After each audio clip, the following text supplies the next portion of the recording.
যার কারো মোবাইলে ছবি আছে। কি হয়েছে বলেন তো?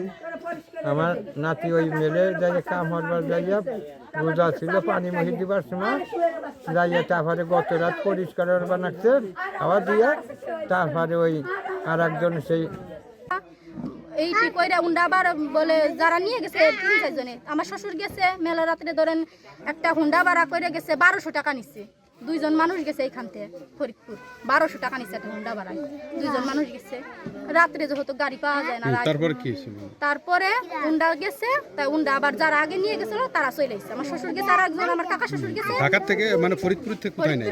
ঢাকা নিয়ে গেছে। ঢাকা নিয়ে যাইতে যাইতে তাও ধরেন আপনার সকাল হয়ে গেছে অনেক টাইমই লাগছে।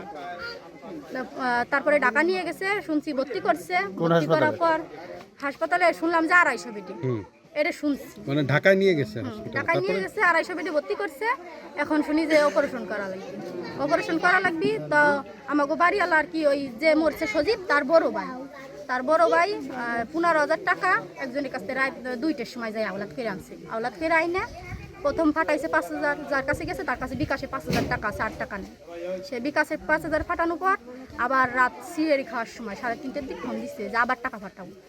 ওই 10,000 যে 5,000 ফাটানোর পর 10,000 থাকে ওই 10,000 উপরে ফাটাই দিচ্ছে।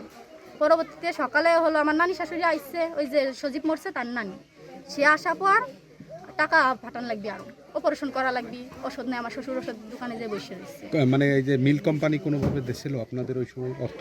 না উন্ডা কিছু দেয় না। আচ্ছা তারপরে সেই আবার আমরা 8,000 টাকা আওলাদ করছি। আমরা তো গরিব মানুষ আর আমাকে তার কিছু নাই। আবার পরবর্তীতে 8,000 টাকা আওলাদ করে পরে ফাটাই দেওয়া হয়েছে। পরে ওর অপারেশনের আর কি খরচ যাবতীয় যা একটু হয়েছে চালাম। পরে এই যে তো আজকে আর কি সকালবেলা সিঁড়ি খাওয়ার সময় শুনছি যে মারা গেছে। আপনারা এখন কি চান? আমরা এখন এটার বিশেষ চাই। আমাদের দাবি স্যার ও নিষ্পাপ, ওর তো আর কোনো দোষ ছিল না। হয়তো ও একটা কথা বলছে তুমি ওর একটা চর্থা দিতা ওর পরবর্তীতে অন্য কিছু করতাম, কিন্তু এরকম একটা কাজ যে করলো আমরা এটার বিশেষ চাই।